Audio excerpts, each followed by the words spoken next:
ती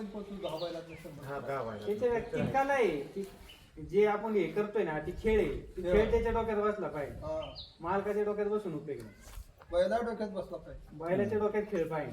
बैला डोक्यात वळू क्षेत्रात असू द्या नाही तर पळाव क्षेत्रात असू द्या, बैलाच्या डोक्यात ते विषय पाहिजे तेव्हा ते होतं. तुमच्या डोक्यात येऊन विषय होत नाही. तेवढीच ती गोष्ट खरी आहे म्हणा की हो, पळ बसला पाहिजे होतं. कला आहे जीवनी, त्यांना ती कला आली पाहिजे तेव्हा त्याचं हे हां कलेशिवाय जीवन अधुरं आहे. वळू क्षेत्रात असलं तरी त्या बैलाला कळलं पाहिजे किती पुढं किती गाई करायची काय करायचं.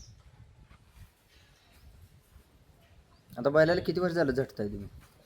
आमचं 7 वर्ष 4 महिन्याचं असल्यापासून कोण पळवतोय आम्ही. तुम्ही आल्यावर तर तेच का हा गुरु बारकं वासरू हा जर शिंगाला ते पुढं होतं काहीतरी. नाही चिकन मी आलो तेव्हा लहान होत ना ते. लहान बच्चा होता ना, हं. 4-5 महिन्याचा होता त्यावेळेस. हं. येतोच होता गावाचं नाव यापगाव गरडे गरडे का गराडी गराडे सासूरपासून एक 12 किलोमीटर आहे. यापगाव गरडे गराडे गराडी गराडी गराडे तिकडे सरदार तुम्ही गराडी गावाचं नाव आहे. जरा सर अजून स्वप्नील तू पुढे सर. हां बस बस बस बस बस दिसतं बैल दिसतं. बैलाचे काय फोटो आपण काढलेले आहेत. इथं फक्त आपल्याला एक सॅम्पल असावं मागं. आता ती बैल मरून गेलं त्यावेळी लोक म्हणायचे आम्हाला बघायचं होतं मिळालं ना, आता काय करायचं.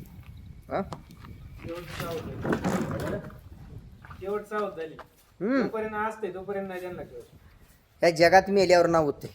हा तेवढं आहे. त्यालाच महाराष्ट्र म्हणतात. आणि मेल्यानंतरच माणूस नाव काढते आले ते चांगला चांगला होता. नाव होण्यासाठी मरावं लागतंय. महाराष्ट्रात नाव होण्यासाठी मरायला लागतं तेव्हा महाराष्ट्रात नाव होतं.